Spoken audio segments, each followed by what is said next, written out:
guys, welcome back to the channel. Welcome back to another video, and I am super excited to be joined by Yelena, who is massive on FPS. She's just so good. I love watching her videos.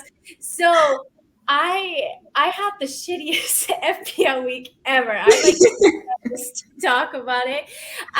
But we're going to be talking about FPL Game Week 27, and we're kind of getting into this decisive period where a lot of people are using chips. A lot of people have very similar teams, so like the bench strategy could also really affect it. So we're going to get into everything. But first, how are you doing? Thank you so much for joining me. Thank you for having me. I'm really good, thank you. I'm so sorry. I'm currently filming a collaboration today, which is why I've actually got nice equipment. But I've had to bring Ralph with me, and he was pouring at the door. So he's on my lap, but I'm sorry if he makes any noise. Oh my God, don't worry. My dog does the same thing. Like, he's usually pretty good about letting me record, but sometimes he'll come in and then he'll just be like plopped on my lap. Well, it's the new environment. He doesn't cope. Yeah. Bless. Well, we love puppies on this channel, so no worries. So, guys, to let you know kind of like that the layout of this stream, we're going to be talking about two players that we would buy, one each, sell options, talking about our game week 26 teams, what we've done for game week 27, captaincy options, chip strategy, all of that. So hopefully my slideshow works properly and you guys can see my screen. So Yelena, hopefully you can see it, and we should be able to see your buy option. Yep. Amazing. I feel as though I'm going to get criticized for this. So why? I want to make some money to be able to buy Kane. So my idea is to sell Salah for Gibbs White. Now, there is justification. So I know Brendan Johnson is probably the obvious target to pick from Forest. He had an amazing performance last game week, scored 2 goals against Everton. He seems to really be on fire. But Gibbs White is just one. He passes the eye test for me. I really like him, and I think he could be quite exciting in future. And I think he'd be my fun kind of punt to have on my team. Yeah, especially with like once we get to the stage of the season as well, I kind of tend to go for like puntier picks just to see if I can try to make up any ground. At least, well, I've had a really bad year for FPL, so I'm trying to make anything that I can. Are you planning to have him like in your starting 11 as well, or as a bench option? I mean, probably a bench option. I would be tempted to play him for Forest home fixtures. They are a completely different team at home, and I can imagine him potentially getting some assists in. But yeah, he definitely, at the moment, I have Nico Williams on my bench, who is useless. Bless him. But I need to find a defender to replace him with. But Gibbs White, I think where everyone's following the template, I'm quite keen to have a player that is for me, one that kind of sticks out and I can follow and just kind of make the game a bit more exciting, take the pressure off. Yeah, exactly. Because as well, like I've seen like very much of the same team, and I know we'll get into our team. And my team now kind of fits a bit of the molds that a lot of teams have that I've seen on Twitter and on YouTube as well. So it's always good to have kind of a differential pick that people aren't necessarily going for. Very interesting. So for me, I've gone with Ben Chilwell. Yes. And I was actually on a stream last week and I was like, don't bring in Chelsea players. Don't do it. Don't do it. That's me every week. But that was last week before Leeds, before Dortmund. And I just feel like Chelsea have turned a corner now, reverted to the back 3/5. So they're no longer playing that back 4 formation. And I don't see them reverting to that. I would be very surprised. And with this new formation, Ben Chilwell gets so far forward, and he has looked phenomenal in the past 2 games. I think he has an assist versus Leeds and versus Dortmund as well. Well, I think he won the penalty, so something like that. I don't remember. My brain is destroyed. It's Friday. It's fine. It's Friday, and I feel like it's Tuesday, which is so weird. But looking at Ben Chilwell, he only started 3 of the last 5, but that's because he's coming back from injury. I do think that he's a mainstay. Maybe there's like a slight rotation risk, but I really do think that he's starting over Kukurea in this in the left wing back spot. And then the other thing I really like is that Chelsea don't blank in game week 28, so it's just like another person that you can have in your team. 5.8, so maybe a little bit more on the expensive side for a defender, but he's only 2.4% owned. So this is my buy, and it's also a differential pick because I'm hoping that not many people are going to go for Chilwell and he'll bang in a goal or something. It's a really exciting pick. I'm tempted. I was tempted to go Chilwell and James, but Reece James is injured again, isn't he? Or he's out this week. He's ill. Yeah, apparently he's ill, which is so unfortunate because he just like has one game that he plays and then he's out. And it's a real risk. I think I'm too nervous to bring him in. I am very tempted when I use my wild card to do Chilwell, but I find it so hard to bring in Chelsea players because I can take disappointment on my fantasy team, but when it's disappointment with fantasy plus Chelsea, I find it really hard. But the fixture's looking good. So I think up until game week 31, I think we could be good. And we've got a lot to prove when we play Brighton next. So fingers crossed we are on it for that one. Yeah, totally. I don't know, like I always feel bad bringing in Chelsea players because I feel like I curse them and then they don't perform because they're in my fantasy team. But I really do feel like this could be a good option, especially because like me myself we'll get into our teams. Like I'm not starting Kepa in goal this week, so still to have that Chelsea defense which has kept 2 clean sheets in a row. I think like could be good. But now we're gonna get into our sell. So you went big, you went for Salah. Talk us through this one. So as I said, to justify it's to make money for Kane. The thing is with Salah, I wasn't that fussed about having him in my team anyway. I brought him in and I was planning to get rid of him. And then we had the amazing performance last game week, which was a complete fluke. I didn't see it coming. I think I discussed in my transfer video about getting rid of him. So I can't take any credit for that. I'd only kept hold of him for the Bournemouth fixture. And knowing my luck, it will be another 9-0 win and he'll have 0 involvement. But he will be going. So that's the main reason. But if he puts in a really, really good performance against Bournemouth, I may be tempted to keep hold of him for a bit longer. But Liverpool obviously do blank in game week 28. So I think it's time for him to move on. Yeah, that just came out of nowhere. Like I wasn't expecting that at all. No. Especially like looking at how Liverpool have been playing, I definitely like I don't think anybody would have ever predicted a 7-0 against United.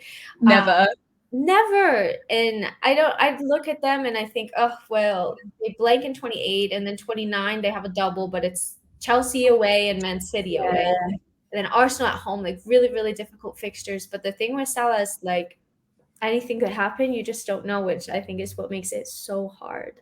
I know. And also the double game week, the fact that they are against Chelsea, I can't have that pressure. I need to get you to score, so I cannot put you in my team. Exactly. That week, no City assets, no Liverpool assets. I'm good to go. Yeah. We're done.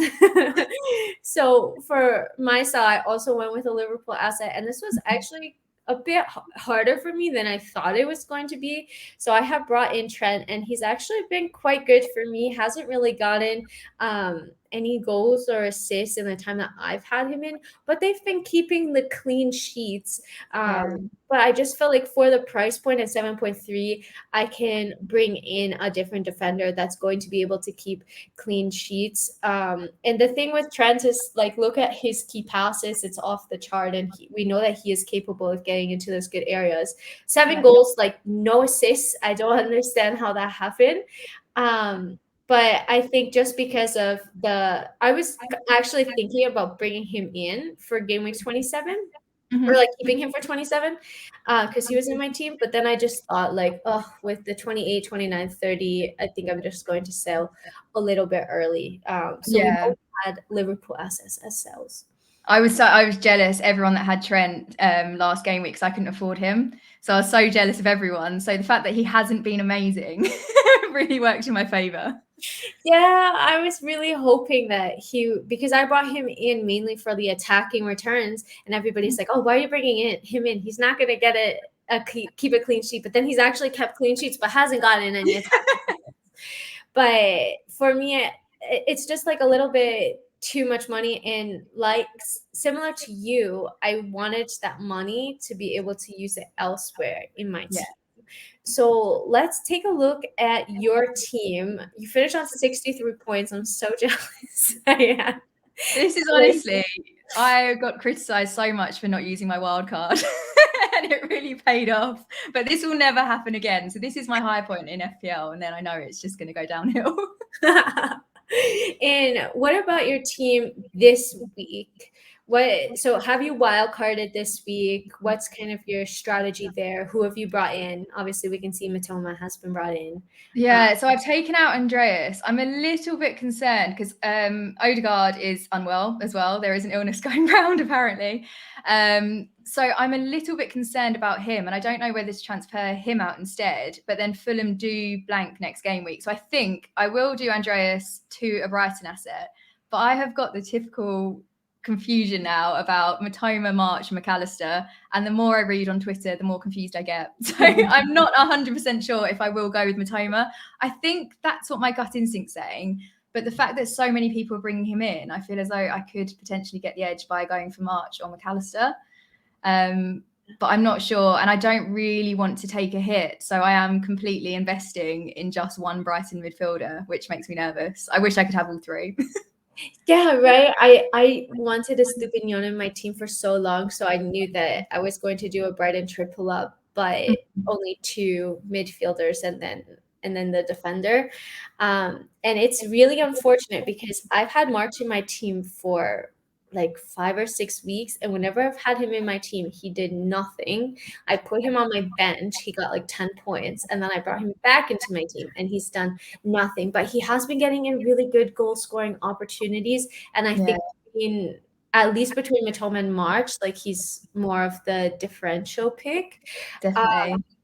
And Matoma's also been, I think, really outperforming his expected goals and just scoring worldies. So part of me is thinking, how long can that continue? But I still want him in my team. This is the thing, because March and McAllister are both on set pieces, whereas Matoma is just a really good player. He will just score. That goal he got against Liverpool was insane. I replayed it so many times. Like, he is so impressive, passes the eye test, but then the stats say otherwise. And I don't know. I'm normally more of an eye test person, but I feel as though if McAllister or March could give me the edge in some way, I would rather go for them. But whatever I pick will be the wrong decision, so I'll try not to overthink. That's how I feel as well. Like whenever I'm between a 50-50 decision, I make the wrong one. And I'll show you now. So, well, can you guys see? Well, no, you can't really see my bench, I don't think. Okay.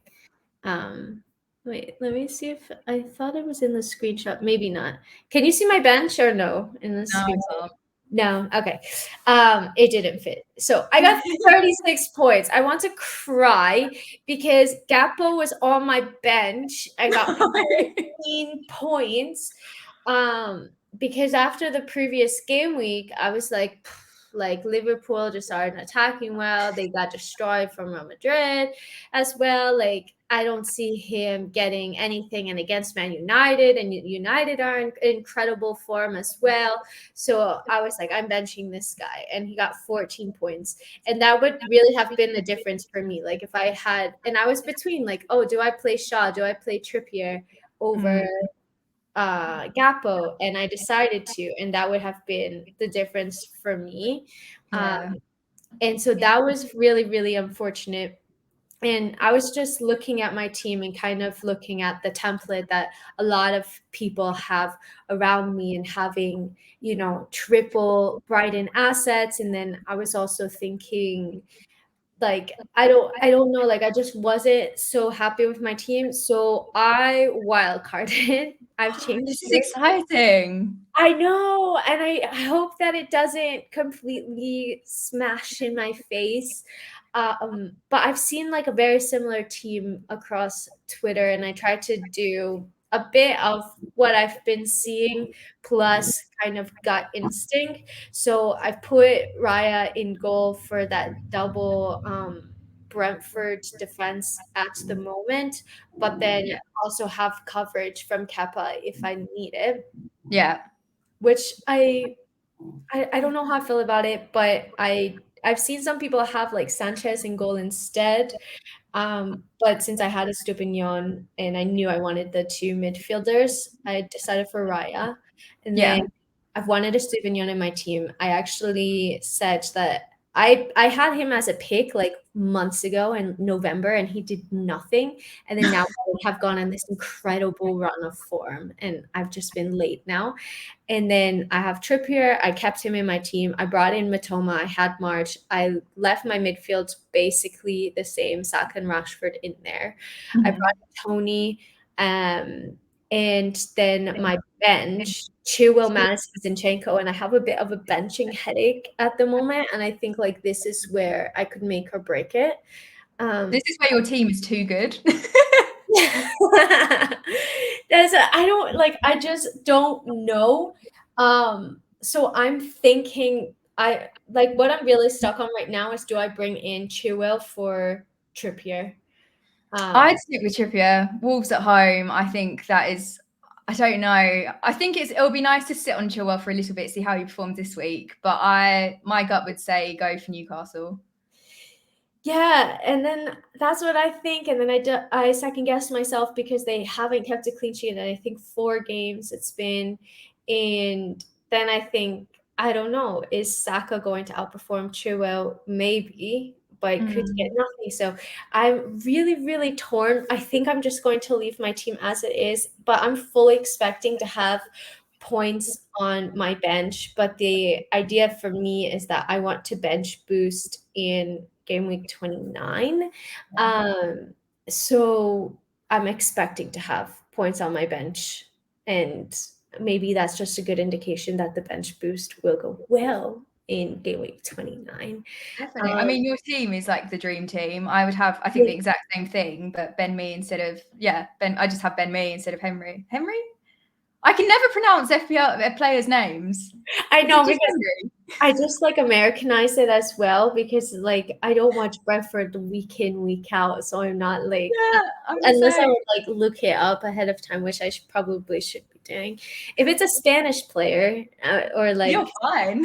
yeah, then I can say it fine. So who are you thinking about a captaincy option for this week? Because a lot of people are either between Tony or whatever Brighton asset they have. See, Usually I've seen Matoma or March. I have been fully Tony the whole time. I haven't second guessed it once, but I think that's because I haven't decided who I'm bringing in from Brighton. So I probably just simplified it in my head. But I really like Tony. I know because they're both away games, aren't they? And Brentford don't have the best record away. But I have faith in him. And the fact that he scored against Fulham earlier in the week, I just think he's in really good form. And before the suspension, I feel as though he's going to try and prove that he is a decent player and he is worth being on the team. So hopefully he goes all in. So Tony is definitely my captaincy this week. Interesting. I right now my armband is on March, which is like super differential. Yeah. I've been having well, I had a really, really bad start to the season, like the worst start that you could have. And I've been slowly making up ground, but then Mhm. last week it was just terrible again. And so I feel like if I could have a differential captain choice and if he's going to pop off, Yeah. really work, but it could also completely backfire in my face as well. It's fun though. I think so many people now are nervous of taking like different punts and risks and things, and where everyone has the same template team, I think everyone's just sort of getting into herd mentality. Whereas when you're doing captaincy choices like that, if it does pay off, it will be great, and if it doesn't, it's not the end of the world. You've got next week. Yeah, exactly. And that's why I think like, okay, bring Ben Chilwell into the team. I haven't Yeah. seen him in like anybody's team. And sometimes I just go with my gut. And every time that I've had him in my team, he hasn't done anything. So I'm hoping that this is the week that he pays off for me. But you still have your wild card like available. So do you have a week that you're thinking about using it? Because your team is also not 100% similar to like the wild card templates that I've seen, but you have Mhm. a lot of the same players in there. Yeah, so I'm considering a wildcard next week. I think it depends on how poorly I do this week. If the team does well, I may just take a hit. So I might just do a -4 or a -8. But I don't really know why I'm holding on to it. But there's just not a huge amount that I need or want to change. So I don't know. I'm going to have to make a decision by the deadline tomorrow because I may be taking -4 to bring in Kane this week. But if I'm wildcarding, I'll just hold off and wait until next week. But yeah, I'm not very good with strategy. And also, I'll make a long-term plan and then something will change, but I'll be too stubborn to change my plan. So I try to just take each week as it comes. Yeah, I'm like too guilty of just like making a change directly after a game. Like, oh, this player played so good, I'm going to bring them into my team, and then having that backfire. And something that I'm low-key thinking about that might be a little bananas is taking Holland out next week and bringing in like a Joao Felix or Havertz because City blank in game week 28. And then in 29 as well, I think they play Liverpool, if I'm not mistaken. I think it's Liverpool. And so I'm thinking like Chelsea play in 28 and have a double in 29. Haven't been scoring that many goals, but we've been creating a lot of chances. This is the thing. And this season, it hasn't been our best. It's been quite painful to watch. And I feel as though we're due some good results and some really, really impressive scores. So I think go for it. I'm planning to take out Haaland, I think, for Kane. But I would like to have some fun and potentially try bringing in some Chelsea players. I just don't know if I'm emotionally ready. I know, but I was thinking like, okay, which attacker do I really bring in? And I was thinking, well, like a Chelsea attacker could make sense. It could, Well, now you're meeting all the players. You should just have a word. Just be like, okay, you guys have to perform now for my team. Exactly. Otherwise, I'll take you out of my FPL team. That would be amazing. So that's something else that I'm considering. But I feel pretty good with my wild card. I really like your team as well. And I think, at the end of the day, for me, it's kind of just a game that I have for fun. I know people take it like a bit more seriously, but I just like having fun with it and kind of seeing, what happens. And that's one of my main things, because I receive messages sometimes and people get so upset about their team results. And it's just, at the end of the day, it is a game and it should be there for you to enjoy and not get stressed over. And I am guilty. I will overthink my team choices and I'll be sitting at work just daydreaming, thinking about who to bring in. But it should just be a bit of escapism rather than something to get worked up about.